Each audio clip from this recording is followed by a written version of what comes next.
Assalamualaikum warahmatullahi wabarakatuh. Selamat sore Ibu dan teman-teman. Sebelumnya kami dari kelompok 4 akan mempresentasikan terkait dengan anxiety disorder. Sebelumnya izin memperkenalkan diri, nama saya Sofia Fiska Aprilianisa dengan NIM akhir 104. Izin memperkenalkan diri, nama saya Lisnaini Fauzia dengan 3 digit NIM terakhir 083. Perkenalkan, nama saya Winanggita Latifa dengan NIM akhir 085. Saya Lemi Aulia dengan NIM akhir 090. Saya Siti Aura Fathia dengan NIM terakhir 116. Yang pertama ada penjelasan mengenai anxiety disorder. Kecemasan adalah respon terhadap situasi tertentu yang mengancam dan merupakan hal yang normal terjadi menyertai perkembangan, perubahan, pengalaman baru, atau yang belum pernah dilakukan, serta dalam menemukan identitas diri dan arti hidup. Kecemasan mungkin diterangkan dalam bentuk pemikiran, seperti aku takut, fisik sensasi, atau perasaan seperti rasa gugup, berkeringat, tegangan, atau ungkapan perilaku seperti menghindar dari suatu situasi, lari, ataupun pergi. Kecemasan merupakan pengalaman perasaan yang menyakitkan serta tidak menyenangkan yang timbul dari reaksi ketegangan-ketegangan dalam atau intern dari tubuh. Ketegangan ini akibat suatu dorongan dari dalam atau dari luar dan dikuasai oleh susunan urat saraf yang otonom. Ada pengertian menurut para ahli. Yang pertama, ada menurut Craig. Kecemasan dapat diartikan sebagai suatu perasaan yang tidak tenang, rasa khawatir, atau ketakutan terhadap sesuatu yang tidak jelas atau tidak diketahui. Yang kedua, menurut Kelly, kecemasan adalah mengenali bahwa suatu peristiwa yang dihadapi oleh seseorang berada di luar jangkauan kenyamanan pada sistem konstruk seseorang. Yang ketiga, ada menurut Gustiar. Kecemasan atau anxiety merupakan salah satu bentuk emosi individu yang berkenaan dengan adanya rasa terancam oleh sesuatu, biasanya dengan objek ancaman yang tidak begitu jelas. Selain itu juga ada menurut Atkinson. Kecemasan dapat timbul jika ego menghadapi ancaman impuls yang tidak dapat dikendalikan. Kecemasan tidak selalu berdasar atas kenyataan, tetapi dapat juga hanya berdasarkan imajinasi individu. Kecemasan yang tidak rasional ini biasanya disebabkan oleh ketakutan individu akan ketidakmampuan diri sendiri. Berikut ada pun jenis-jenis dari kecemasan. Yang pertama ada eksistensial dari Corey pada tahun 1996 yang terdiri dari 2 jenis kecemasan, yaitu yang pertama ada kecemasan biasa yang merupakan tanggapan yang cukup wajar terhadap peristiwa yang sedang dihadapi. Lalu yang kedua ada kecemasan neurotik, yaitu kecemasan yang keluar dari proporsi yang ada, yang terjadi di luar kesadaran dan cenderung untuk menjadikan orang tidak memiliki keseimbangan. Lalu yang kedua ada dari Sigmund Freud yang terdiri dari 3 jenis kecemasan. Yang pertama ada kecemasan realita, yaitu rasa takut akan bahaya yang datang dari dunia luar. Lalu yang kedua ada kecemasan neurotik, di mana rasa takut, insting akan keluar jalur dan menyebabkan seseorang berbuat sesuatu yang akan menyebabkan ia dihukum. Lalu yang ketiga ada kecemasan moral, yaitu rasa takut terhadap hati nuraninya sendiri, di mana orang yang memiliki hati nurani yang cukup berkembang cenderung untuk merasa bersalah apabila mereka berbuat sesuatu yang bertentangan dengan kode moral mereka. Lalu yang ketiga ada dari Spielberger yang membedakan kecemasan menjadi 2. Yang pertama ada kecemasan sebagai suatu sifat, yaitu kecenderungan pada diri seseorang untuk merasa terancam oleh sejumlah kondisi yang sebenarnya tidak berbahaya. Lalu yang kedua ada kecemasan sebagai suatu keadaan, yaitu suatu keadaan atau kondisi emosional sementara pada diri seseorang yang diikuti dengan perasaan tegang dan kekhawatiran yang dihayati secara sadar serta bersifat subjektif. Lalu yang keempat ada dari Kartono Kartini pada tahun 2006 yang dibagi menjadi 2. Yang pertama ada kecemasan ringan dan yang kedua ada kecemasan berat. Lalu yang terakhir ada dari Mustamir Pedak pada tahun 2009 yang dibagi menjadi 2. Yang pertama ada kecemasan rasional yang dimana merupakan suatu ketakutan akibat adanya objek yang memang mengancam. Misalnya, ketika kita sedang menunggu hasil ujian, ketakutan itu dianggap sebagai suatu unsur pokok normal dari mekanisme pertahanan dasar kita.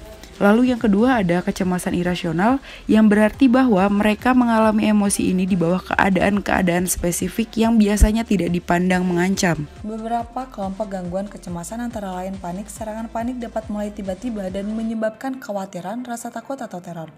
Yang kedua adalah agorafobia, kecemasan tentang atau upaya menghindari tempat atau situasi di mana Anda mungkin merasa terperangkap. Yang ketiga adalah fobia spesifik, ditandai dengan kecemasan yang signifikan ketika Anda sedang terkena objek tertentu. Yang keempat adalah fobia sosial, dipicu oleh paparan beberapa jenis situasi sosial. Yang kelima adalah obsesif kompulsif, ditandai dengan terus-menerus berulang atau keinginan tak tertahankan untuk melakukan tindakan irasional.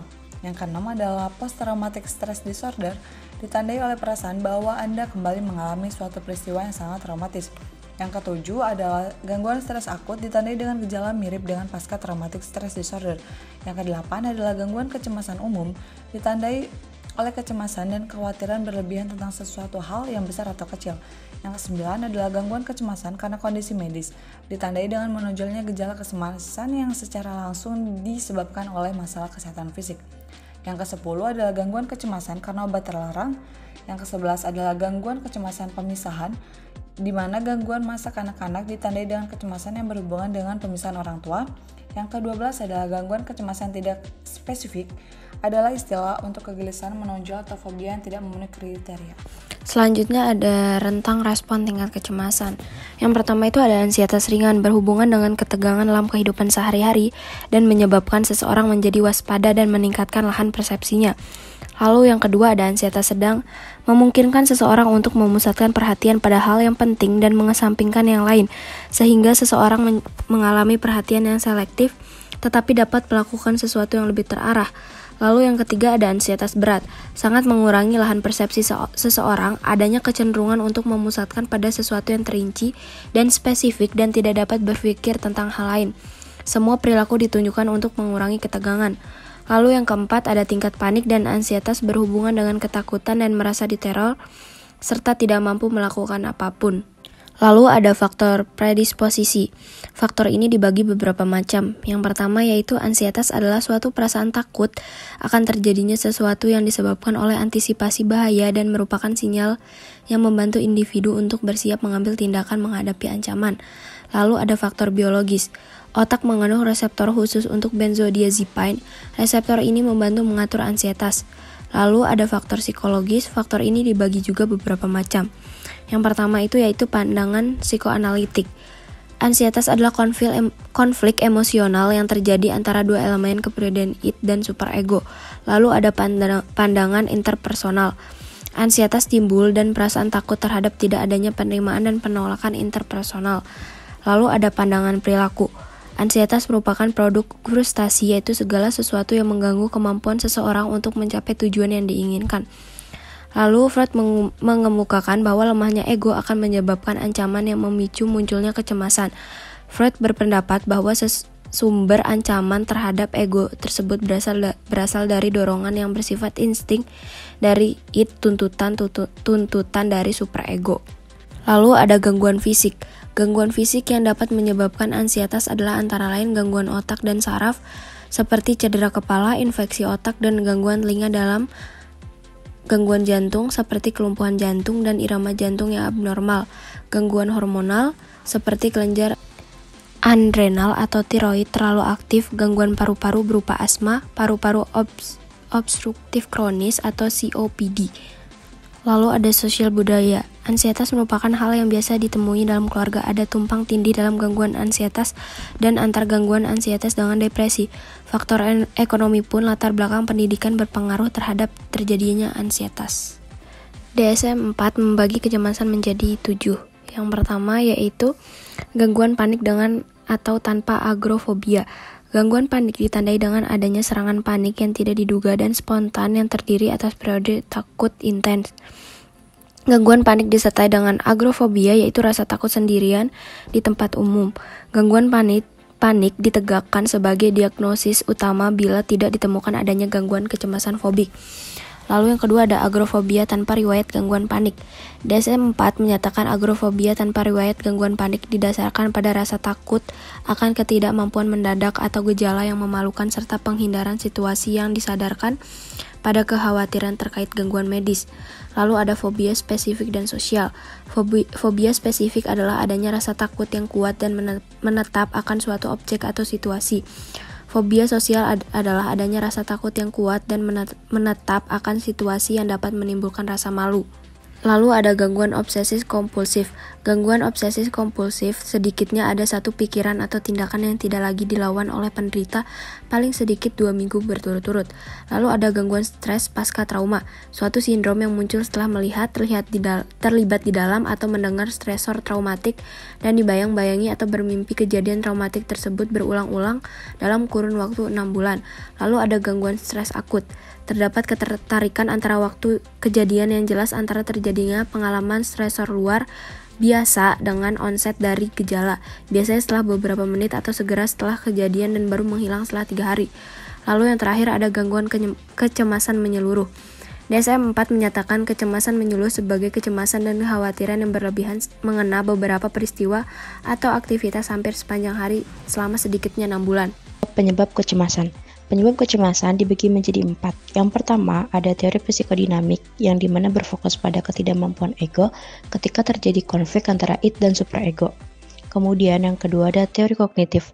Teori kognitif, pandangan utama adalah kerusakan, penyimpangan, atau pola berpikir.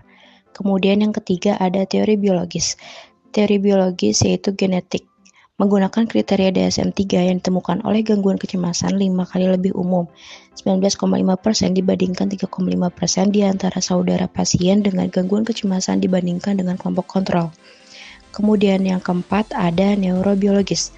Nah, neurobiologis ini dibagi menjadi 3. Ada noradrenergic, kemudian neurotransmitter GABA, dan yang terakhir ada sistem saraf otonom. Aspek kecemasan dibagi menjadi 3. Yang pertama ada kekhawatiran. Kekhawatiran atau worry merupakan pikiran negatif tentang dirinya sendiri, seperti perasaan negatif bahwa ia lebih jelek dibandingkan dengan teman-temannya. Yang kedua, emosionalitas. Emosionalitas atau emotionality sebagai reaksi diri terhadap rangsangan saraf otonom seperti jantung berdebar-debar, keringat dingin, dan tegang. Dan yang terakhir, yang ketiga, gangguan dan hambatan. Gangguan dan hambatan dalam menyelesaikan tugas merupakan kecenderungan yang dialami seseorang yang selalu tertekan karena pemikiran yang rasional terhadap tugas. Cara mengatasi anxiety. Yang pertama, mencukupi waktu tidur dan istirahat. Yang kedua, membatasi konsumsi kafein dan minuman beralkohol. Yang ketiga, mengurangi stres dengan mencoba teknik relaksasi, misalnya meditasi dan yoga. Yang keempat, ada melakukan aktivitas fisik atau berolahraga secara teratur. Yang kelima, ada mencoba bertukar pikiran atau curhat dengan teman. Macam pengobatan dari anxiety disorder.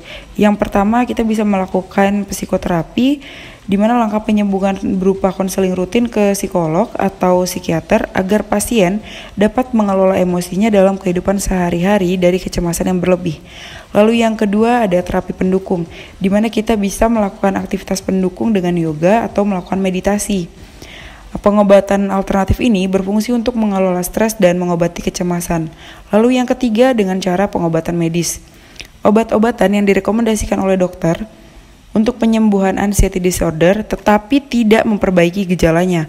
Obat yang biasa digunakan adalah sebagai berikut: benzodiazepin, antidepresan, dan beta blocker. Beta blocker sendiri berfungsi untuk meredakan debar jantung berlebih yang menyebabkan gangguan pada kondisi fisik seseorang. Namun, penggunaan obat-obatan dalam anxiety disorder harus sesuai resep dokter. Baik, sekian video presentasi dari kelompok kami. Maaf apabila ada kesalahan dan kekurangan. Jika ada yang ingin ditanyakan, boleh diajukan saat pembelajaran nanti. Terima kasih.